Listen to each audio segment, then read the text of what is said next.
We're going to go over the new Google content. It's called the Google Helpful Content Update. This is what we're going to go over in this particular video. So I'm going to go over and share so you can see exactly what I'm talking about. So this is my search generative experience, what the board looks like when you get SGE, in case you haven't gotten it yet.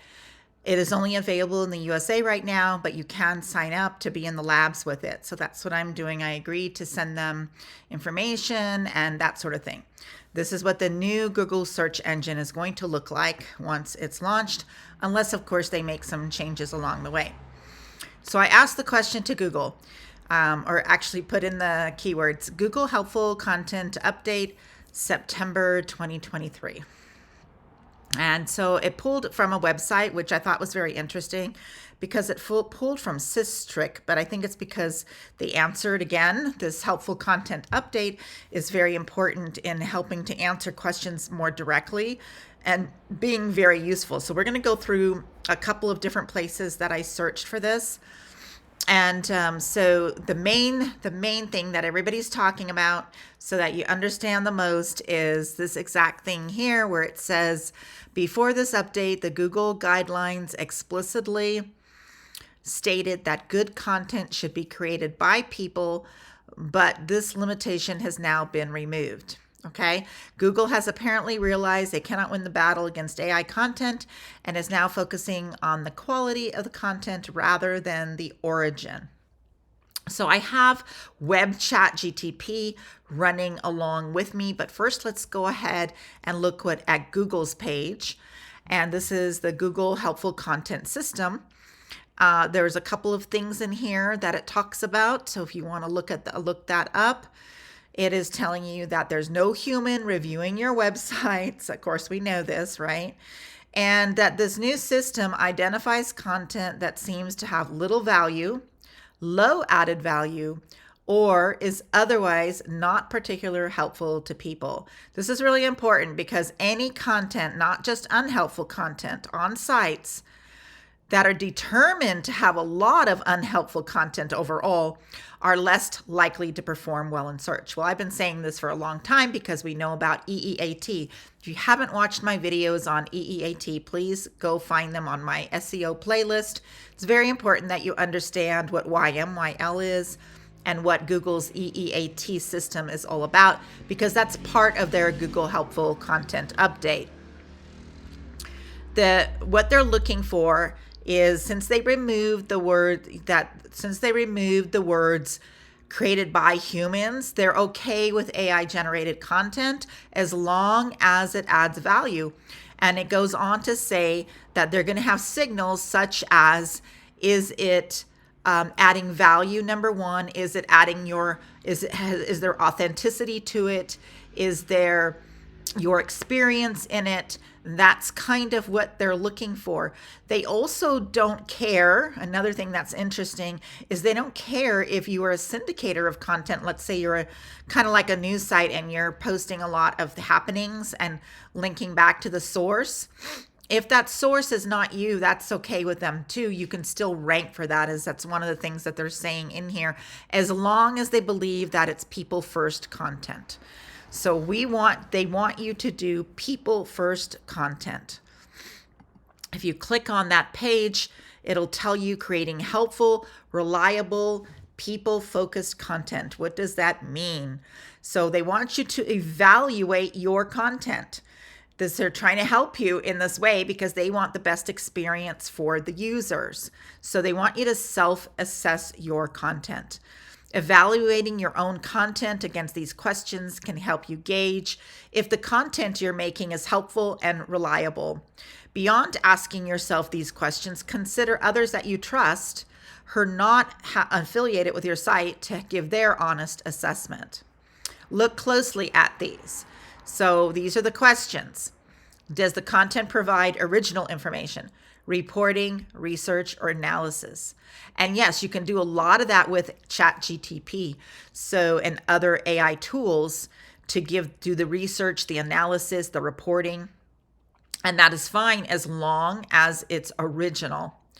Does the content provide substantial, complete, comprehensive description of the topic.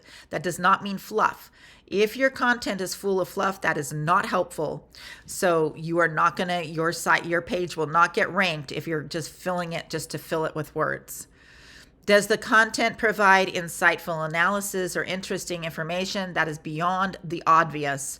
So beyond the obvious means, did you just let an AI go through and then repurpose everything it found on the internet and it didn't make anything other than that?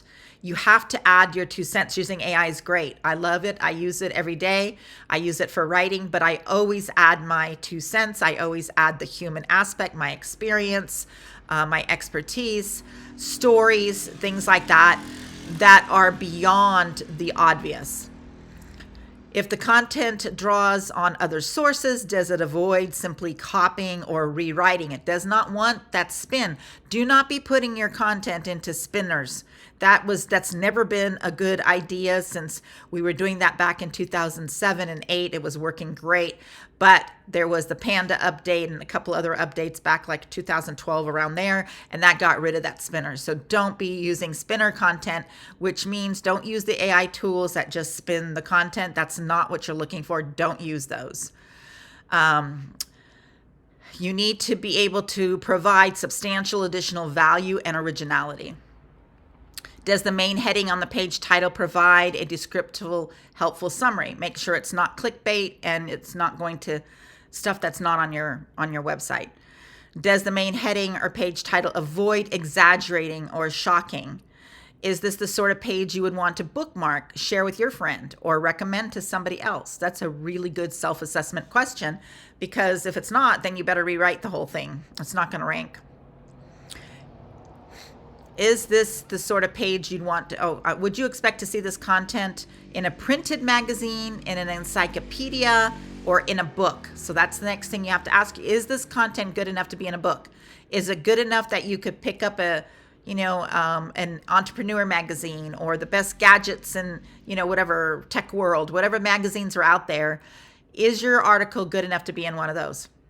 Does the content provide substantial value when compared to other pages and search results? So when you look at your competitors, which you should be doing all the time, who is ranking for that term that you want to rank for and that you're writing the article for? It's really easy to do with HARPA AI and also with other tools that we have like Neuron Writer. So my links to Neuron Writer are in my description area. So I'd like to take a break here just for a second, just to let you know, please like my page, please subscribe to my channel, leave me a comment, leave me any questions you want me to answer. I'll try my best to answer them. If I don't have the answer, I'll find out the answer for you.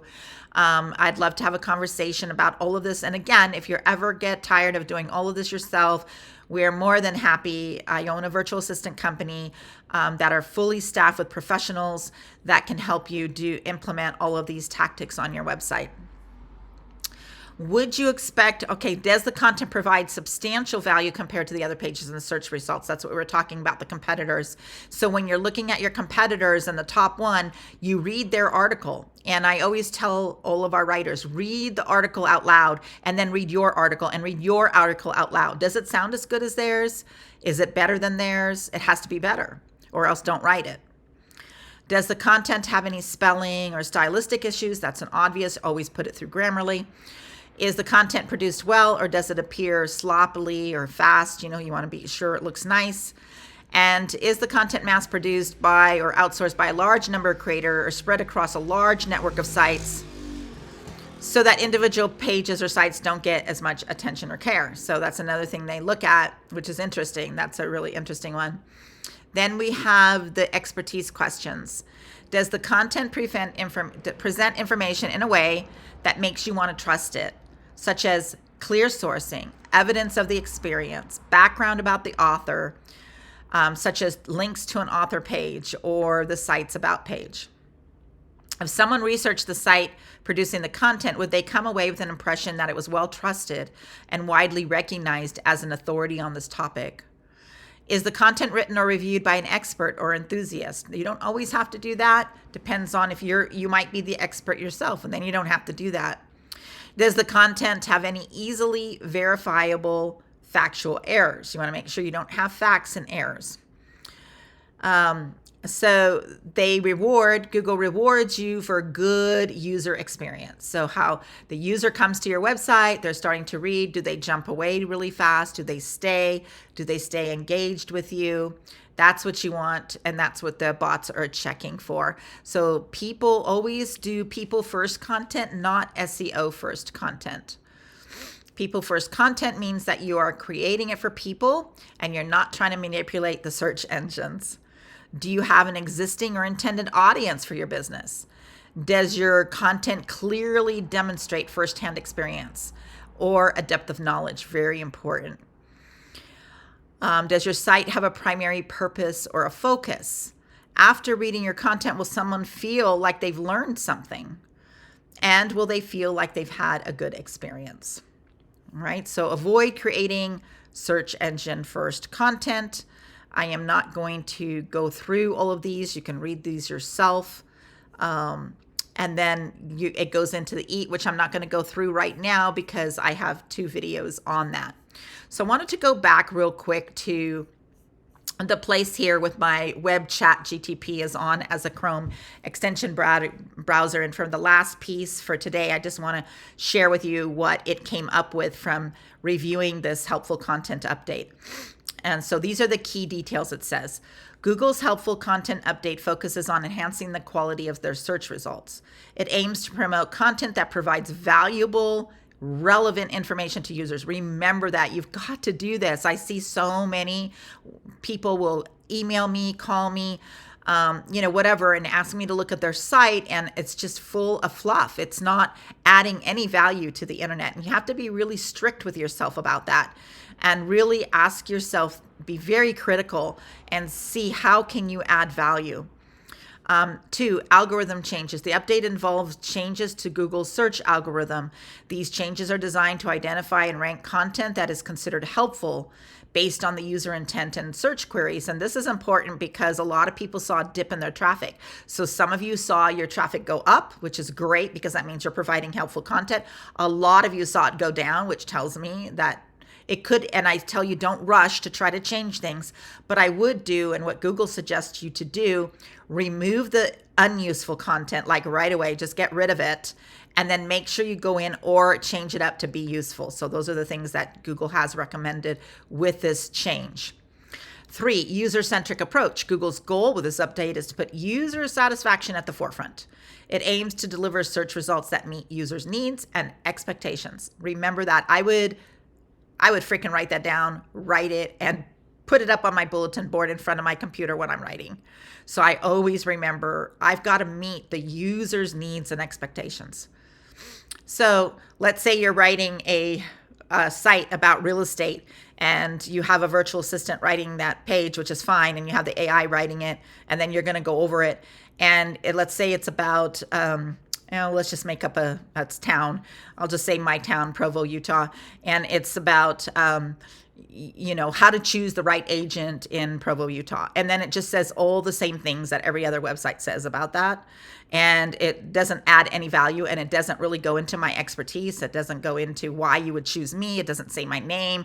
That is not going to rank, and that's not good content, and it's not helping anyone. So that's not a user-centric approach. Content origin. The update also addresses the source of the content. It doesn't prioritize content based solely on origin, but rather its helpfulness to the users. This is really important. Again, this means we can source people, we can quote other people, especially industry magazines and such. This means that content from a variety of sources has a potential to rank well if it's deemed useful. You keep coming back to that word useful. Remember that. Maybe you should write that up and put it on your computer. And then 5, it's been rolling out gradually. So not everybody has seen it yet. It's going to come over different industries and over a period of time over the next few months, we're assuming. I hope this has been helpful to you. I want you to write good, helpful content. Again, if you need our help in doing any of that, please reach out to us. All our links are in the description area, and I appreciate you watching. Until the next time, we'll see you later.